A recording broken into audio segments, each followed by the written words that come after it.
வணக்கம் நண்பர்களே. எதிர்வரக்கூடிய டிஆர்பி எக்ஸாமுக்காக ரொம்ப மும்முரமாக படிச்சுட்டு இருப்பீங்கன்னு நம்புறேன்.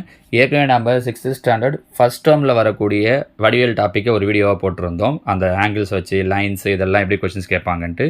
இப்போ செகண்ட் டேர்மில் வரக்கூடிய ஜாமெண்ட்ரி வடிவியல் டாப்பிக்லேருந்து இருக்கக்கூடிய கொஷின்ஸ் அதில் என்னென்ன விஷயங்கள்லாம் சொல்லியிருக்காங்க அப்படிங்கிறது தான் இந்த வீடியோவில் பார்க்க போகிறோம். ஸோ செகண்ட் டேர்மில் ஜாமெண்ட்ரியில் அவங்க சொல்லியிருக்கக்கூடிய ஒரு முக்கியமான டாபிக் என்ன அப்படின்னு சொல்லி பார்த்தீங்கன்னா முக்கோணங்கள், ட்ரையாங்கிள்ஸை பற்றி கொடுத்துருக்காங்க.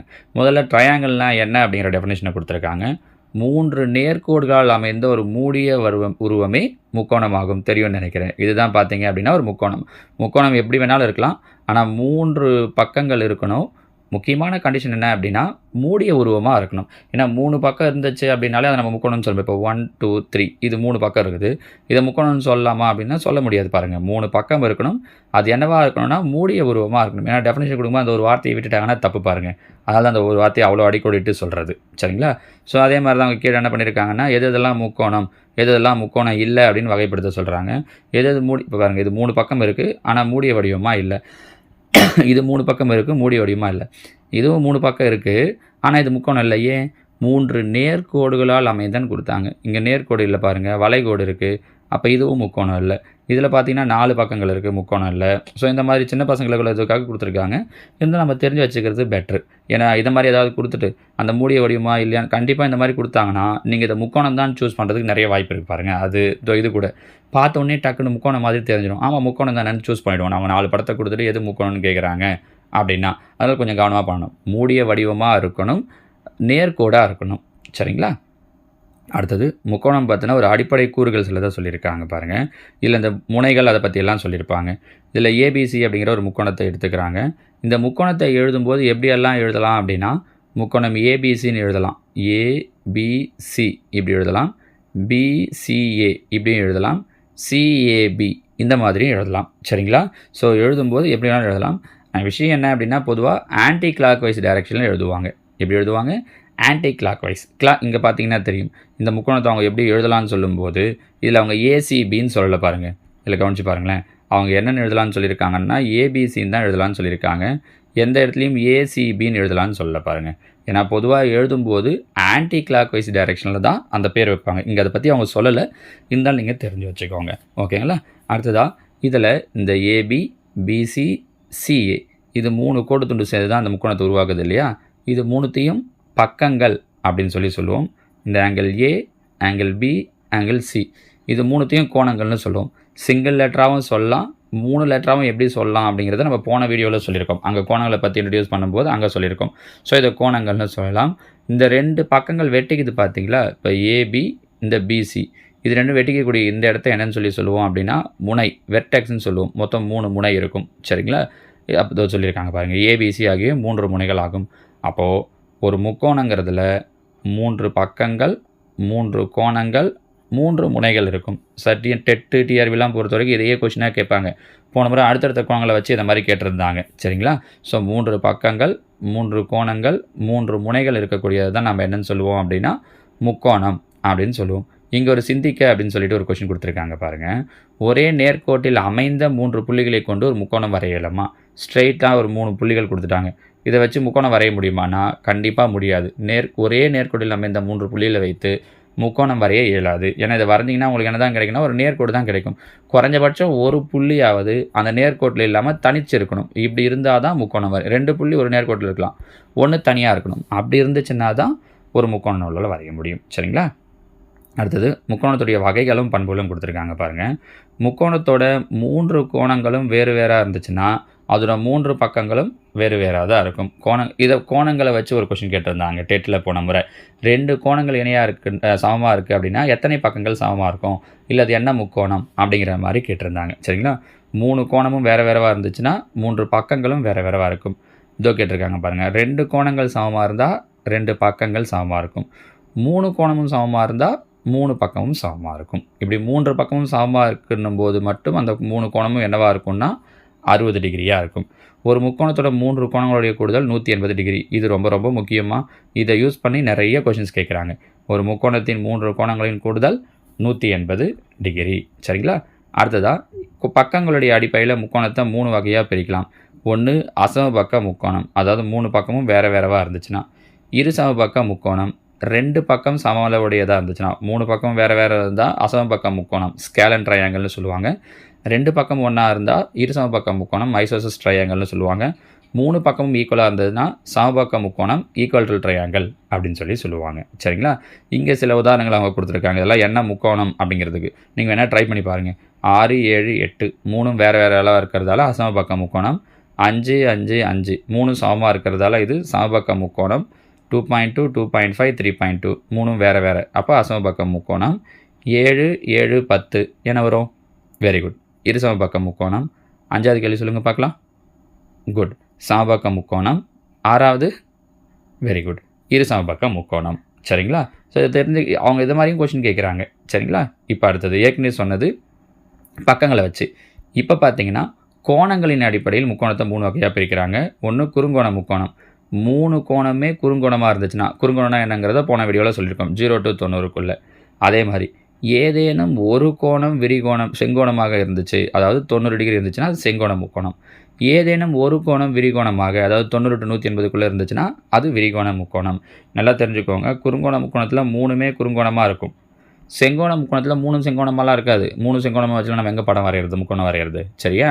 செங்கோண முக்கோணத்தில் ஒரு கோணம் மட்டும் செங்கோணமாக இருக்கும்.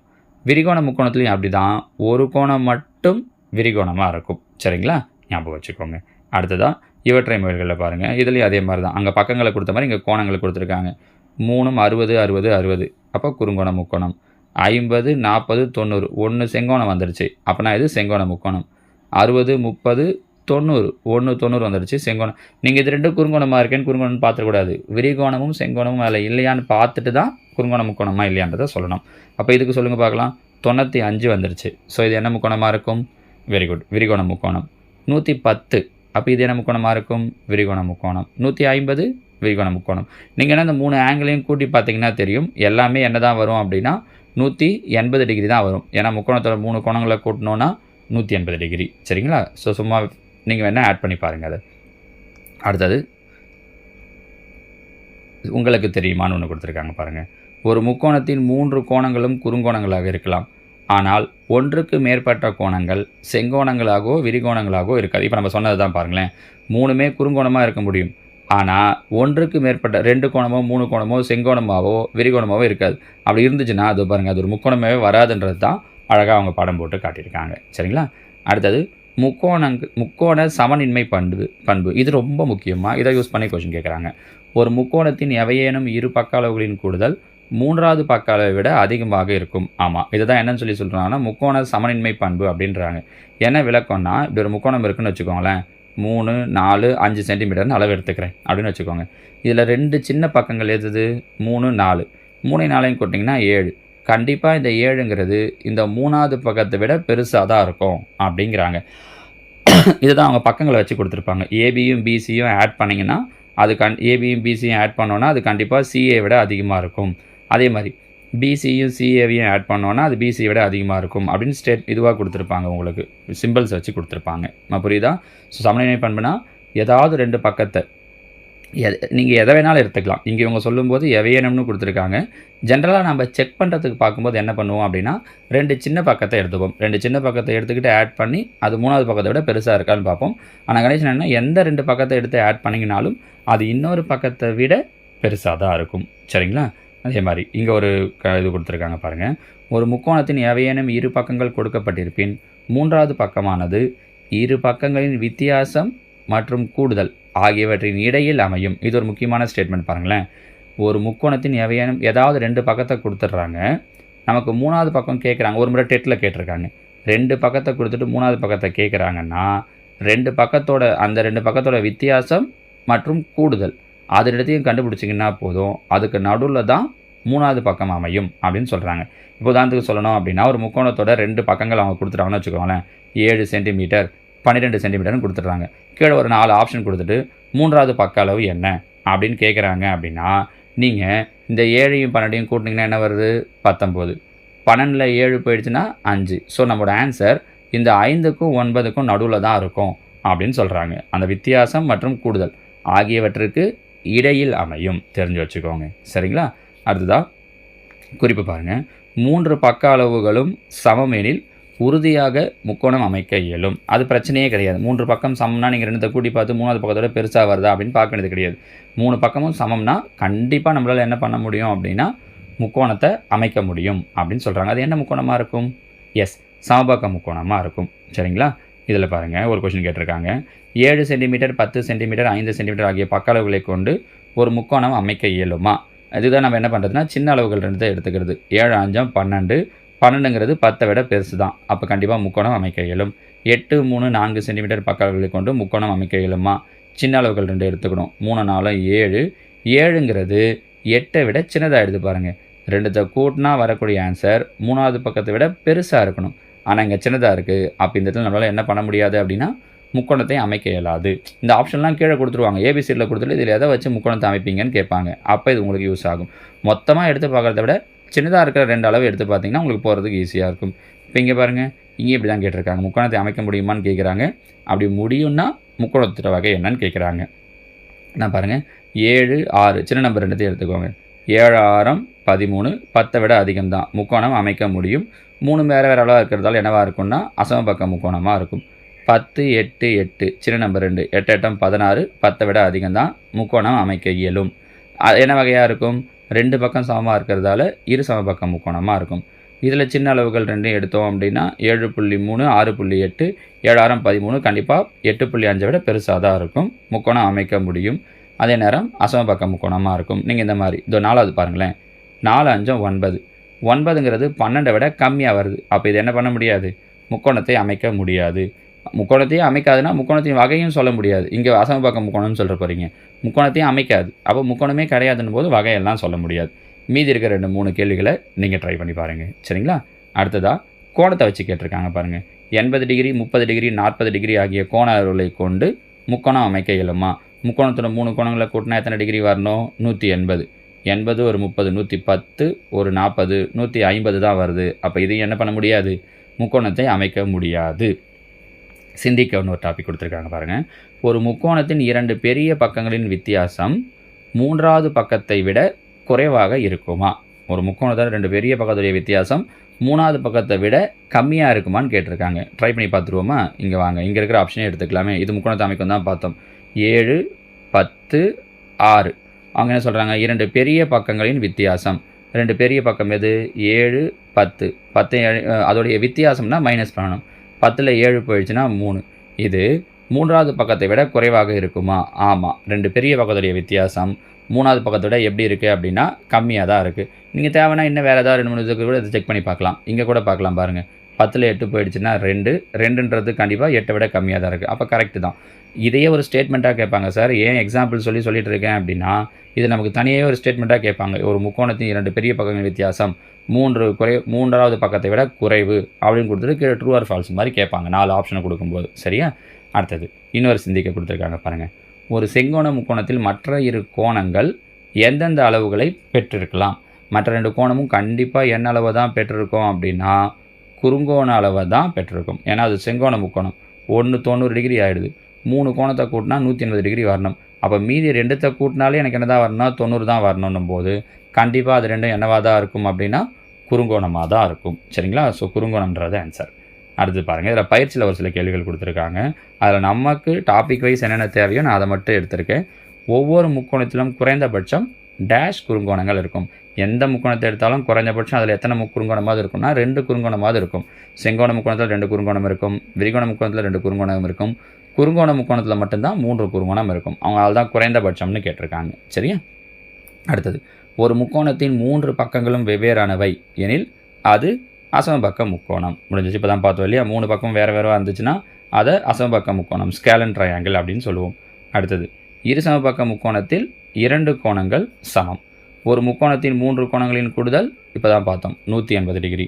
ஒரு செங்கோண முக்கோணத்தில் 2 பக்கங்கள் சமம் எனில், செங்கோண முக்கோணத்தில் 2 பக்கம் பாருங்கள், இது செங்கோண முக்கோணம், இது 90 டிகிரி. கண்டிப்பாக கர்ணம் வந்து இது 2த்துக்கும் சமமாக இருக்க போகிறது கிடையாது. இந்த 2 பக்கமும் சமமாக இருக்குது அப்படின்னா அதை என்னன்னு சொல்லுவோம்னா இரு சமபக்க செங்கோண முக்கோணம்னு சொல்லுவோம். எப்படி சொல்லுவோம்? சேர்த்து சொல்லுவோம். இரு சமபக்க செங்கோண முக்கோணம் அப்படின்னு எழுதுவோம். சரிங்களா? அடுத்தது இதே பேஸ் பண்ணி ஒரு பொறுத்துக்கு கொடுத்துருக்காங்க பாருங்கள். அனைத்து பக்கங்களும் வெவ்வேறானவை. எல்லா பக்கமும் வேறு வேறவா இருந்துச்சுன்னா அது நம்ம என்னன்னு சொல்லி சொல்லுவோம் அப்படின்னா அசமபக்க முக்கோணம் அப்படின்னு சொல்லி சொல்லுவோம். அடுத்தது ஏதேனும் ஒரு கோணம் செங்கோணம். ஏதாவது ஒரு கோணம் செங்கோணமாக இருந்துச்சுன்னா அது செங்கோண முக்கோணம். ஏதேனும் ஒரு கோணம் விரிகோணமாக இருந்துச்சுன்னா விரிகோண முக்கோணம். எவையேனும் இரு பக்கங்கள் சமமாக இருந்துச்சுன்னா இரு சமபக்க முக்கோணம். 3 பக்கங்களும் சமமாக இருந்துச்சு அப்படின்னா சமபக்க முக்கோணம். கரெக்டுங்களாமா? ஸோ நம்ம படித்ததே தான் பொறுத்துக்க மாதிரி கொடுத்துருக்காங்க. அடுத்தது ஒரு முக்கோணத்தின் இரு கோணங்கள் கொடுக்கப்பட்டுள்ளன, 3வது கோணம் காண்க. இதில் ஏதாவது 2 மட்டும் உங்களுக்கு செஞ்சு காட்டுறேன், மீதி நீங்கள் ட்ரை பண்ணுங்கள். 80 60 கூட்டினா 140. கரெக்டாக? ஒரு முக்கோணத்துக்கு மொத்தம் 180 டிகிரி வரணும். அப்போ 180 40 கழிச்சோன்னா 40. இந்த கேள்வியோட செய்கிறேன். 80 85 ஒரு 55 கூட்டணும் அப்படின்னா இதுக்கும் அதே தான் வருது பாருங்களேன். சரிங்களா? 140. அப்போ 180 140 கழிச்சோன்னா அப்போ இன்னொரு கோணம் 40 டிகிரி. மீதி இருக்கிற கொஷின்ஸை நீங்கள் ஒர்க் அவுட் பண்ணி பாருங்கள். சரிங்களா? போடலாம் இல்லை, எல்லாம் கொஞ்சம் சிம்பிளான விஷயங்கள்ன்றதால உங்களையே போட சொல்கிறேன். ஓகேவா? அடுத்தது, நான் 3 கோணங்களும் 60 டிகிரியாக கொண்ட ஒரு மூடிய உருவம் ஆவேன். நான் யார்? 3 கோணமும் 60 டிகிரி. அப்போ 3 கோணமும் சமம்னா அது கண்டிப்பாக என்ன முக்கோணமாக இருக்கும்? எஸ், சமபக்க முக்கோணமாக இருக்கும். அப்போ அந்த வடிவம் யார் அப்படின்னா சமபக்க முக்கோணம். சரிங்களா? அடுத்ததாக இங்கே ஒரு முக்கோணம் கொடுத்துருக்காங்க.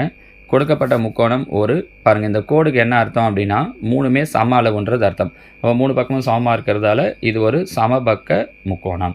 அடுத்தது, ஒரு முக்கோணத்தின் அனைத்து கோணங்களும் செங்கோணத்தை விட குறைவு, அதாவது குறுங்கோணம். செங்கோணத்தை விட குறைவுனா குறுங்கோணம். அப்போ அது என்ன முக்கோணமாக இருக்கும் அப்படின்னா குறுங்கோண முக்கோணமாக இருக்கும். சரியா? ஒரு முக்கோணத்தின் இரு பக்கங்கள் 5 சென்டிமீட்டர் மற்றும் 9 சென்டிமீட்டர் எனில் 3வது பக்கம். இப்போ சொன்ன மாதிரி யோசிக்கலாம். அதாவது அளவு பார்த்தீங்கன்னா 5க்கு 9ஐயும் கூட்டினீங்க அப்படின்னா 14, 9ல் 5 போயிடுச்சுன்னா 4. ஸோ ஆன்சர் 4க்கும் 14க்கும் நடுவில் இருக்கணும். 4க்கும் 14 வரக்கூடாது. அப்போ 4 கிடையாது, 14 கிடையாது. 3ன்றது 4 விட கம்மி. ஸோ ஆன்சர் என்ன வரும் அப்படின்னா 5 சென்டிமீட்டர்னு வரும். இப்படி ஒரு முடிவு பண்ணலாம். இப்போது 2 நம்பர் வந்துடுச்சு, 2 நம்பர் கொடுக்க மாட்டாங்க. ஏன்னா அந்த 3வது பக்கம் போது கண்டிப்பாக இந்த ஐடியாவை யூஸ் பண்ணி தான் அவங்க கொடுப்பாங்க. இது 2த்தையும் கூட்டுறோம், இது 2த்தையும் கழிக்கிறோம். அது 2த்துக்கு நடுவில் தான் நமக்கு அந்த 3வது பக்கம் வரணும். 2 வந்துருச்சுன்னா அது 2மே வராது மாதிரி ஆகிடும். ஸோ கண்டிப்பாக அப்படி வராத மாதிரி தான் கொடுப்பாங்க. புரியுதா? இது ரொம்ப ஈஸியாக சொல்லிடலாம் பாருங்கள். So option A 5 centimetre. அடுத்தது, ஒரு செங்கோண முக்கோணத்தின் கோணங்கள். ஒரு செங்கோண முக்கோணத்தில் என்னென்ன கோணம் இருக்கும்? ஒரு செங்கோணம் இருக்கும், 2 குறுங்கோணம் இருக்கும். எங்கே இருக்குது? 2 குறுங்கோணம், ஒரு செங்கோணம். சரியா? சமபக்க முக்கோணமானது கண்டிப்பாக என்னவாக தான் இருக்கும் அப்படின்னா ஒரு குறுங்கோண முக்கோணமாக தான் இருக்கும். ஏன்னா சமபக்க முக்கோணத்தில் 3மே எத்தனை டிகிரி அப்படின்னா 60 டிகிரி. அப்போ 60 60 60 போது 3மே குறுங்கோணமாக இருக்கிறதால சமபக்க முக்கோணம் எப்போவுமே என்னவாக தான் இருக்கும் அப்படின்னா ஒரு குறுங்கோண முக்கோணமாக தான் இருக்கும். அடுத்தது பாருங்கள், அடுத்து என்ன டாபிக் சொல்லியிருக்காங்க. முதல்ல சொன்னது ஃபுல்லாக முக்கோணங்களை வச்சு. இப்போ இங்கே சொல்லியிருக்கிறது செங்குத்து கோடுகள். செங்குத்து கோடுகள் அந்த கணித உபகரண பெட்டியில் இருக்கக்கூடிய வடிவத்தை வச்சு சொல்கிறாங்க பாருங்கள். நம்ம ஜாமெட்ரி பாக்ஸில் 2 மூலை மட்டங்கள் இருக்கும். கரெக்டாக? ஒரு மூலை மட்டத்தில் இருக்கக்கூடிய கோண அளவு. இது ஒரு முறை முன்னாடி டெட்டில் கேட்டது, 2014 நினைக்கிறேன். அந்த டெட்டில் இதை கேட்டிருந்தாங்க. அந்த ஜாமெட்ரி பாக்ஸில் இருக்கக்கூடிய மூலை மட்டத்தில் இருக்கக்கூடிய கோண அளவுகள் பாருங்கள். 30 டிகிரி, 60 டிகிரி, 90 டிகிரி. இன்னொன்று 45 டிகிரி, 45 டிகிரி, 90 டிகிரி. இது முக்கியம் பாருங்கள். ஸோ அந்த 2 மூலை மட்டத்துலையும் 30 60 90 45 45 90ன்னு 2 அளவுகள் இருக்கும். அந்த 2 மூலை மட்டத்துலையும் அளவுகள் இருக்கும். சரிங்களா? ஸோ செங்கோணத்தை உருவாக்கும் 2 அதே மாதிரி பார்த்தீங்கன்னா சென்டிமீட்டரில் அளவுகள் குறிச்சிருப்பாங்க. அந்த மூலை மட்டம் பார்த்துருப்பீங்கன்னு நினைக்கிறேன்.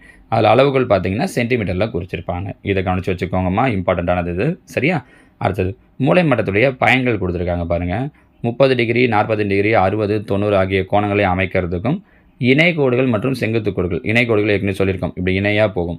செங்குத்து கோடுகள்னால் 1க்கு 1 90 டிகிரியில் இருக்கும். இதை வரைகிறதுக்கு பயன்படுது. வடிவங்களுடைய உயரத்தை அளக்கிறதுக்கு பயன்படுது. இந்த 3 ஸ்டேட்மெண்ட்டை கொடுத்துட்டு அதோடைய பயன் என்ன அப்படின்ட்டு 3த்துக்குமே யூஸ் ஆகுது அப்படிங்கிற மாதிரியும் ஒரு ஆப்ஷனை கொடுப்பாங்க. சரிங்களா? அடுத்ததாக பாருங்கள், உங்களுக்கு தெரியுமான்னு ஒரு பாயிண்ட் கொடுத்துருக்காங்க. இதில் P என்ற புள்ளியிலிருந்து AB என்ற கோடு தொண்டிற்கு வரையப்படும் செங்குத்து கோடு Q என்ற புள்ளியில் சந்திக்கிறது எனில் Q ஆனது செங்குத்து கோட்டின் அடி ஆகும். இதற்கு பாருங்கள், இது ஏபின்ற கோடு, P இப்படி வரையும் போது இது சந்திக்குது பார்த்தீங்களா? இந்த Qவை தான் செங்குத்து கோட்டோட அடி அப்படின்னுவோம். செங்குத்து அப்படிங்கிறத குறிக்கிறதுக்கு இந்த குறியீடை யூஸ் பண்ணுவோம். டீயை தலைகீழாக போடுவோம் இல்லையா? அந்த மாதிரியான சிம்பிள் செங்குத்து, பெர்பெண்டிகுலர் அப்படின்னு இங்கிலீஷில் படிப்பாங்க. ஸோ PQ செங்குத்து AB, இந்த PQ ABக்கு செங்குத்து அப்படின்னு எழுதுவோம். சரிங்களா? இந்த டீயை தலைகீழாக போடுற குறி, இது செங்குத்து கோடு. அடுத்தது பார்க்குறது இணைக்கோடு. இந்த போட்டிருக்காங்க பாருங்கள். இணைக்கோடுகள் ஒரே மாதிரி லென்த்து ஈக்குவலாக இருக்கணும்னு அவசியம் கிடையாது. பாருங்கள், சம நீளமுடையதாக இருக்க வேண்டிய அவசியம் இல்லை. லென்த்து ஈக்குவலாக இருக்கணும்னு அவசியம் கிடையாது. ஆனால் இணையாக இருக்கணும். சரிங்களா? இணையாக இருக்கணும்னா அந்த மாதிரி. அடுத்ததான் சிந்திக்க. ஆங்கில பெரிய எழுத்துக்களில் உள்ள இணைகோடு எழுத்துக்களை அடையாளம் கண்ட எழுத்துக்கள் எழுதியிருக்காங்க. இப்போ பாருங்கள், ஈன்ற எழுத்து எடுத்துக்கிறோன்னா 1 2 3 இணைகோடு இருக்குது. எஃப்ஐ எடுத்துக்கிறோன்னா பாருங்கள் 1 2 2 இணைகோடு இருக்குது. எஸ்ஸில் இணைகோடு இருக்கா? கிடையாது. பாருங்கள், கோடாக இருக்கணும், வளைஞ்சிருக்கிறத சொல்லக்கூடாது. சரிங்களா?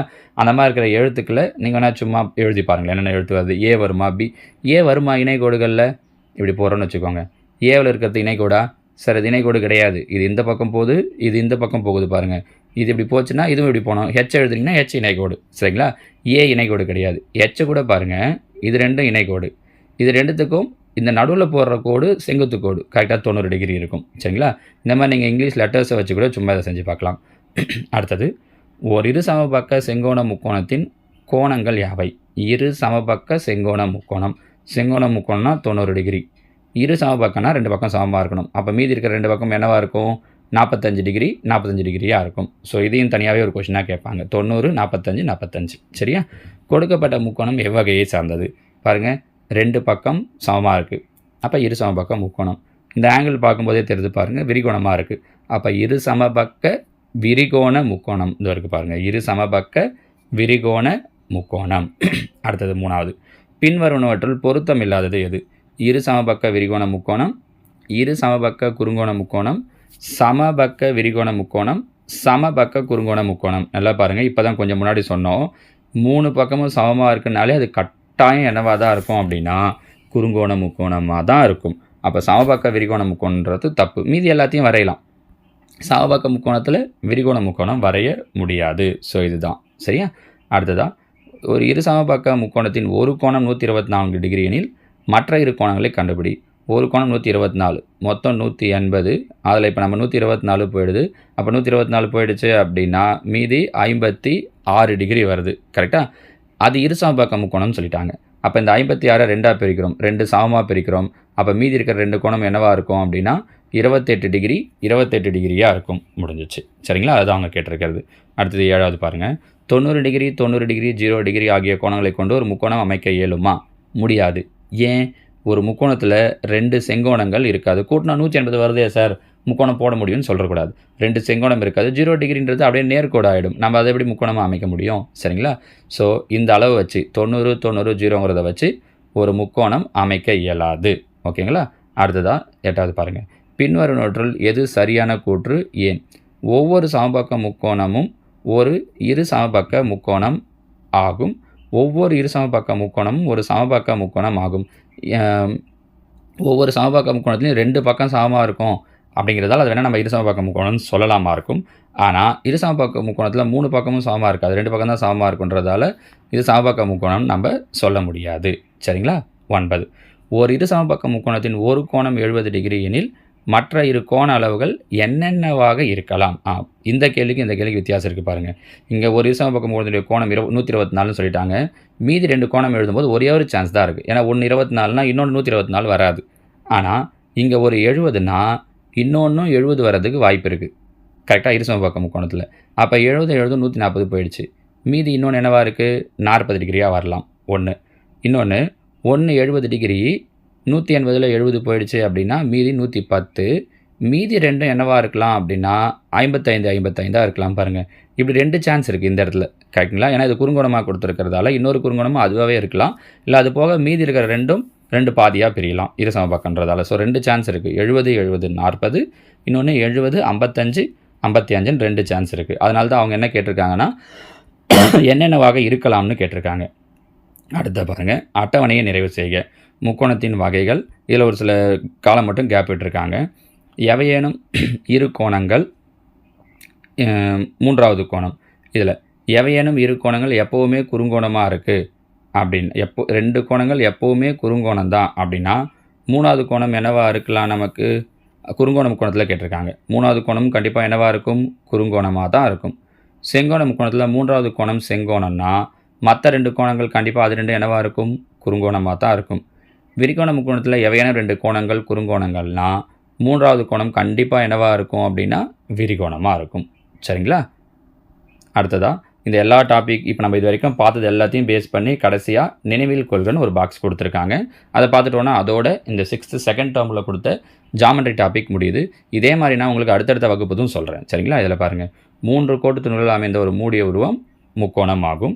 ஒரு முக்கோணமானது 3 பக்கம் 3 கோணம் 3 முனைகளை பெற்றிருக்கும். இதையும் பார்த்தோமா? பார்த்துட்டோம். பக்கங்களின் அடிப்படையில் அசமபக்க முக்கோணம், இருசமபக்க முக்கோணம், சமபக்க முக்கோணம் 3ஆக பிரிக்கலாம். கோணங்களின் அடிப்படையில் குறுங்கோண முக்கோணம், செங்கோண முக்கோணம், விரிகோண முக்கோணம் 3 வகையாக பிரிக்கலாம். இது ரெண்டுத்தையும் பார்த்துட்டோம். ஒரு முக்கோணத்தின் எவையேனும் இரு பக்க அளவுகளின் கூடுதல் 3வது பக்க அளவை விட அதிகமாக இருக்கும். இது முக்கோணத்தோட சமநின்மை பண்பு அப்படின்னு சொல்லுவோம். முக்கோணத்தோட 3 கோணங்களுடைய கூடுதல் 180 டிகிரி. மூலை மட்டங்களை பயன்படுத்தி இணை மற்றும் செங்குத்து கோடுகளை எளிதாக வரையலாம். ஒரு இரு இணை கோடுகளுக்கு இடைப்பட்ட செங்குத்து தொலைவு மாறாமல் இருக்கும். இதை ஞாபகம் வச்சுக்கோங்க. இது உள்ள சொல்லலன்னு நினைக்கிறேன். இரு இணை கோடுகளுக்கு இடைப்பட்ட செங்குத்து தொலைவு எப்படி இருக்கும் அப்படின்னா, இப்படி 2 இணை கோடு வரைகிறோன்னா இதுக்கு நடுவில் இருக்கிற டிஸ்டன்ஸ் எல்லா இடத்துலையுமே எப்படி தான் இருக்கும் அப்படின்னா சமமாக தான் இருக்கும். அதுதான் தொலைவு மாறாமல் இருக்கும். இது ஃபஸ்ட் டேர்ம்லையும் சொல்லியிருக்காங்க. 6th ஃபஸ்ட் டேர்ம்லையும் இந்த ஸ்டேட்மெண்ட் வந்திருக்கு. சரிங்களாமா? ஸோ இதோட 6th செகண்ட் டேர்முக்கான ஜாமெண்ட்ரி டாபிக் முடியுது. நான் அடுத்த வீடியோவில் உங்களுக்கு 3rd டேர்முக்கு போடுறேன். ஏறக்குறைய 10th வரைக்கும் இருக்கிற எல்லா டாப்பிக்கில் இருந்துமே அவங்க டிஆர்பியில் கொஷின் கேட்டிருக்காங்க டெட்டில். அப்படின்னும்போது நான் உங்களுக்கு எல்லா புக்கில் இருந்ததையுமே கண்டினியூவாக அடுத்தடுத்த வாரங்களில் போடுறேன். ஓகேவாம்மா? தேங்க்யூ.